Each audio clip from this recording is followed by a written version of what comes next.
Saidah, welcome to the Bitcoin Source. Can we start things off by introducing yourself? Hi, Dowdu. Thank you so much for having me on the Bitcoin Source. My name is Saidah Gomez-Fleury. I'm from Scarborough, Ontario, Canada, and currently reside in Geneva, Switzerland. Nice. I'm super excited to have you on today. The first question that I want to start off, and I usually ask everybody that comes on the Bitcoin Source this, is where did you source your Bitcoin knowledge? What inspired you, whether it be books, conferences, or even people in the space that kind of helped you along your Bitcoin journey? I would say that my Bitcoin journey started when I was a kid. And like, unbeknownst to him, my father is like my, I guess, primary influence because he was very much into gold and he was very much into telling me to pay attention to what's going on a macro level, sorry. So he kind of planted the seed. And then many years later, I first heard about blockchain, actually. I think I was at business school, and also my father used to listen to the Kaiser Report with Max Kaiser and Stacey Herbert, and he got me into listening to it to get a different perspective because I was very sort of I was immersed in sort of the private sector, so he'd be like, Saidah, kind of like remember who you are kind of thing. So he got me listening to that, and like I learned so much from listening to Max and Stacey. And then after that, here in Switzerland, there's the Silicon Valley Association, and they do annual conferences. And I attended one, I think it was in 2018, and I wasn't expecting to see so many altcoins, which was beneficial in the sense that I could see how these companies were pitching. I could see the value they were trying to bring to the market, and it helped me differentiate between Bitcoin and altcoins. Decentralization versus organizations that are trying to create a business in one way or another. And I made one really great contact in particular. Her name is Ashley. She splits her time between Geneva or Switzerland and Taiwan.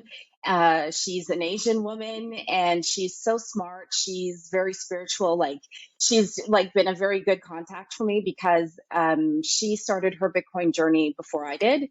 And she helped me with so many things and gave me information and stuff.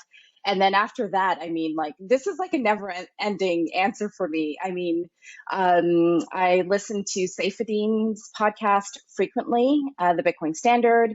I read the Bitcoin Standard, the Fiat Standard, The Price of Tomorrow by Jeff Booth, 21 Lessons by Gigi.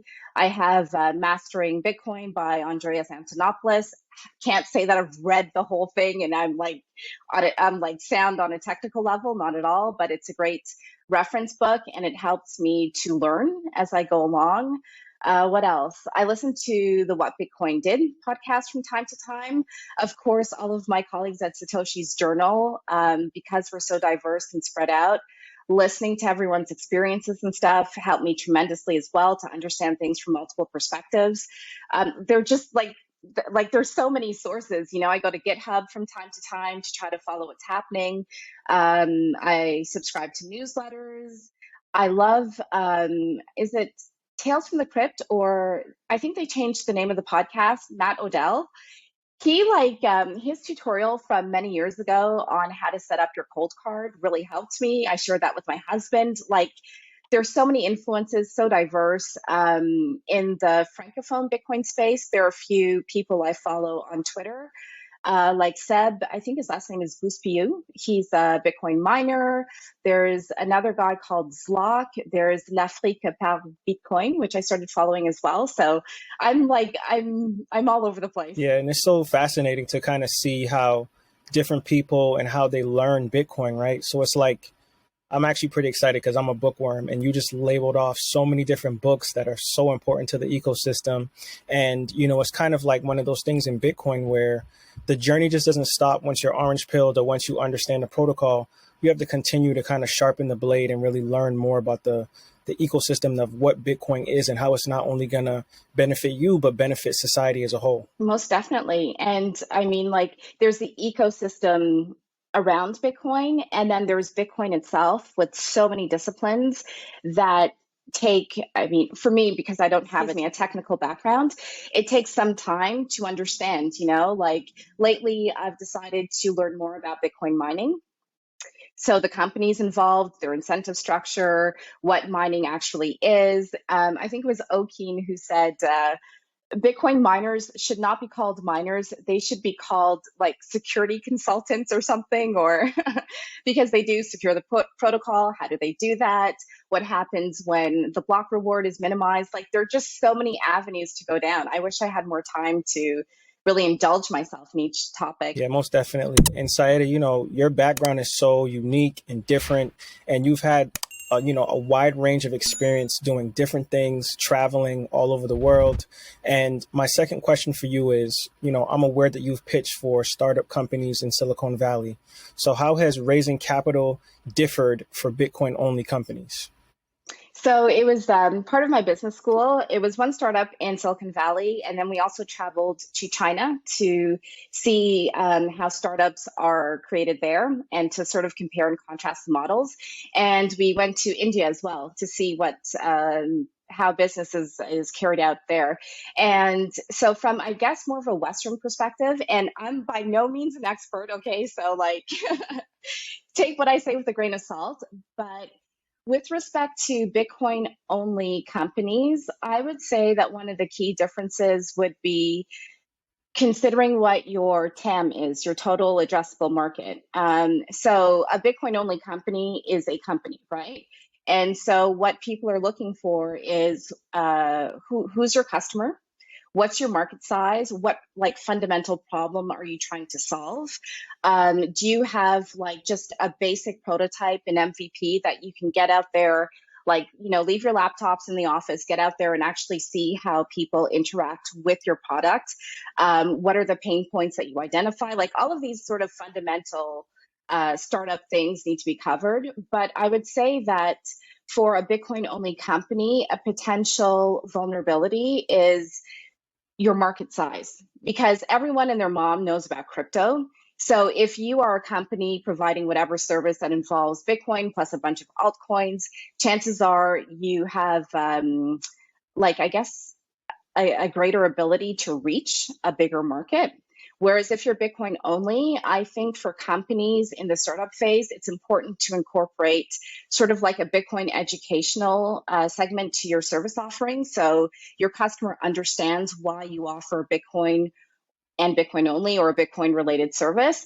And if you don't have that capability within your small team, because startups are usually really small, it would be really great to partner with an organization like Satoshi's Journal, shameless plug, to help you with the educational piece and to also help you advertise your services and maybe even get people to test the product that you're developing. I think that, your skill set, your educational background, and just your insight on kind of how to navigate startups, how to pitch for companies, and how to just do that consulting is very, very important for, the total ecosystem. When you're looking at, this industry is really driven by males, is driven by, people in the space that kind of have more of a technical background. And I think that, Satoshi's Journal and some of these other startup companies are going to kind of be a conduit or a Kickstarter to see like, hey, women in the space have insights, just saying, hey, like, this is what we're bringing to the ecosystem.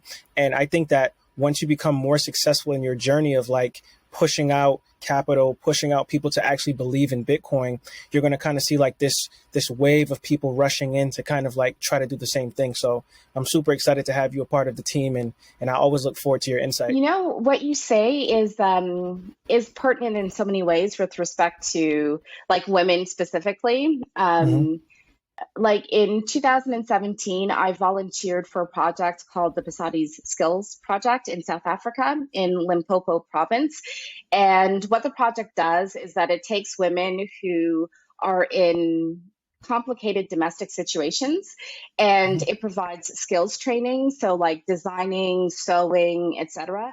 And it provides like what I like to call a secure base. So a group where the women can work together, they can learn together. It's Christian based, so they pray together, they sing together while they work. Like it's for me, it was an absolutely outstanding experience. And they produce really cute pouches and purses and stuff, and they sell them locally to some of the schools. Like they also do school uniforms, or they will go to markets and sell.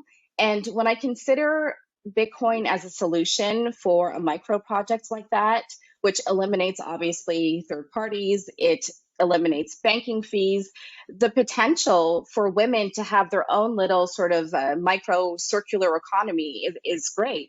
I mean, a year after I did that, I got married and I decided to buy some of their purses and stuff to give to people as gifts in my wedding.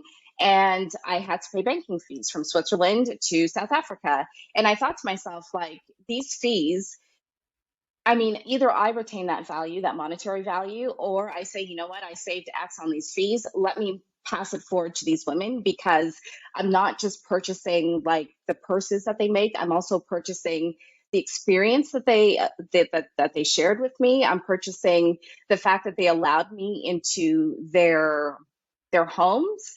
You know, they allowed me in to see for myself. And so with respect to Bitcoin, especially developments on the Lightning Network, there's so many possibilities. And because capital is no longer centralized, it can be distributed in various ways. Yeah, and I love that you brought that up, because those fees are essentially just middleman fees. And what people have to realize about Bitcoin is, like, you kind of put yourself out there, you went to these places, you experienced these things. The Switzerland bank didn't experience them, but somehow, some way, they still get a cut from your peer-to-peer transactions with, organizations that you are passionate about. And I think that that's why Bitcoiners kind of buy into this digital asset, because they want to have true peer-to-peer transaction where if I like something that you're producing, a product or service, and I send you 100 euros or whatever the price may be, I want you to get that full amount. I don't want a middleman to kind of take a piece for me to just pass something along to you. Yep, exactly. Exactly. Like, I want to reward you for the value that you're bringing to me, that you, Dowdu, you're bringing to me. So you should get this. Exactly. And that leads to my next question, which was, you're talking about, helping women in Africa. My next question is, do you believe Bitcoin will help or hurt disenfranchised people in the community? I think Bitcoin will help everyone. And this is the second part, if they choose to adopt the tool. So what does that mean? It means different things for different people, and it depends on your context. It depends on the time, the extra time you have available to read and to learn and to connect with people. But fundamentally, I'm very optimistic, and I think that the moment any person chooses to go down the Bitcoin rabbit hole to understand why people who are into Bitcoin are just like, Bitcoin only, and why we keep speaking, even though, like the CEO of Bitcoin is not paying us as marketers. I think once people understand that, then, Bitcoin will definitely help them. Yeah. And, I've done a lot of traveling. We know as well, you've done a lot of traveling. Yeah. And, it's something interesting about traveling, right? When you're kind of in a microcosm of your own neighborhood or your own community, you can kind of be blindfolded to, worldly affairs, or like what's going on with people outside of your comfort zone, right? Yeah. And, how has traveling to multiple countries taught you about inclusion, monetary policy, and Bitcoin? Wow, that's a big one. So right off the bat, I would say that everyone's greedy. Everyone is kind. We all have a mixture of all of these qualities.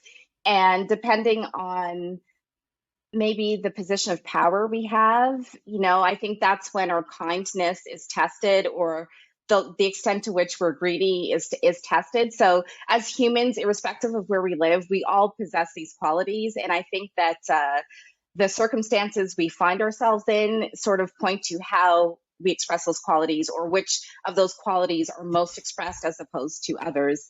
But in terms of traveling, I think that one theory that I haven't proven this, is that in general, the closest a person is to the money printer, the more privilege that person has. Maybe it sounds like it's very obvious. So on a global perspective, because the US dollar is the world reserve currency, Americans or friends of Americans who are closest to the money printer have the most amount of privilege. And then when you go to other countries, you see a similar pattern, but it's just not on the same level as with the US dollar. Yeah, and I kind of want to expound on when you said people are greedy. So I know that like you natively come from Canada, and have you seen like a difference in the way Canadians approach money versus people in Switzerland or in Europe? You know what? I would say that Switzerland is, so I haven't visited every single country in the world, but from the countries I have visited, Switzerland has got to be one of the most low time preference countries. I've been living here since 2008, and when I arrived, I was like, why is everything so expensive? Where are like billboards and whatever telling me like what to buy, what's cool, whatever? Why why do things move so slowly? And it's actually in reading the Bitcoin Standard that I learned that Switzerland was one of the last countries, at least in the West, to come off of the gold standard. And I would say that the population is relatively old compared to some other regions. So maybe even though the Swiss franc is no longer on the gold standard, there's still a culture of low time preference, even though that's changing. Like I've seen changes since 2008 when I arrived. So I would say for Switzerland, it's definitely low time preference.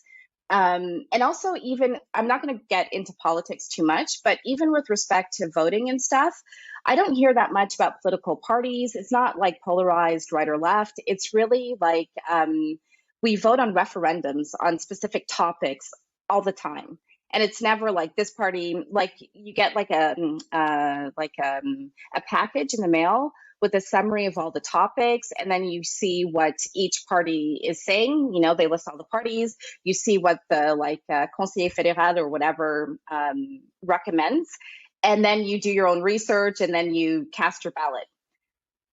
Whether the full process is like as fair and as wonderful as I would like to believe, I don't know. But I would say that Switzerland is pretty decentralized and low time preference. In Toronto, in Canada, like as a Canadian, as soon as you're born, you know that down south is the United States of America. So there's this maybe a desire to be, how do I say this? To not be as influenced by the US, but most Canadians are very much aware of the American influence. Yeah. And then in other countries I've visited, like some countries have seen their currencies totally devalued, So yeah, I would say like what has shocked me the most is really Switzerland as an outlier. Yeah, it sounds like, Switzerland kind of allows you to have like informed decisions, like even with their voting system from what you just kind of explained. And, I think that, we might not see like a Bitcoin billboard in Switzerland, but I'm assuming because you live there, there's probably tons of Bitcoiners that actually live in the country and understand the low time preference just from culturally being in the country and growing up around that type of society. So I'm glad to hear your insight on that. That was very interesting and different. Yeah, and a culture of gold as well in Switzerland. There's you have like on the streetcar, on the tram, you'll have like adverts like crypto companies will pay for the space, and you'll see like the capability to buy Bitcoin or other altcoins if you choose. There's in Geneva, there's like a shopping center called Manor, Manor.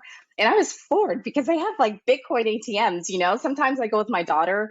If she gets like cash from her grandparents or something, we go to the Bitcoin ATM together, and like she gets her little paper wallet and stuff. It is in general, the country is very friendly with respect to legislation for Bitcoin companies and crypto companies. Yeah, that's dope. I love to hear that. And Saidah, my last question kind of builds into the regards of like, you talking about your daughter. I have a daughter as well. And where do you see Bitcoin changing the gender wage gap in the future? That is another big question. In the future, so I would have to break it down into sort of like a time horizon. In the short to medium term, I don't see any difference whatsoever. But I would guess that in the longer term, because once again, capital is not easy to come across because Bitcoin has an inelastic supply. People have to think long and hard before spending their money, before participating in financing activities or investment activities. And the result of that, I believe, is that, if I have a project that I'm running, I am not going to rely on like heuristics, on shortcuts. I'm not going to say, okay, this person looks this way, has this profile, therefore they are qualified. Which is something I think that many Western countries have done for a very long time. I think that every individual will be forced to dig a bit deeper and find out what kind of value a candidate or a partner brings to your project. So that person could be, like you could be Joe in Arkansas, like white guy Joe in Arkansas, or you could be like Saidah in Switzerland, a Black woman living in a different region.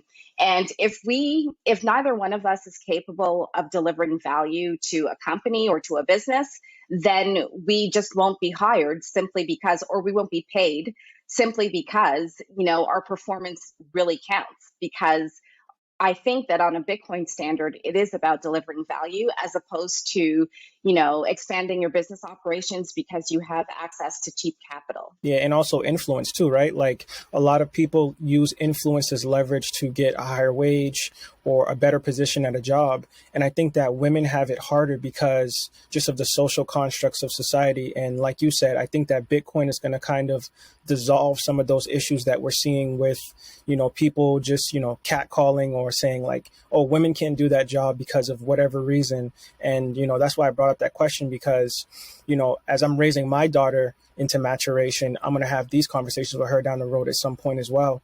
And, my hopes is that Bitcoin and some of the blockchain technology can kind of level the playing field for women in the space to kind of like get paid what they're worth and, get paid for their talents and their highlights. Yeah.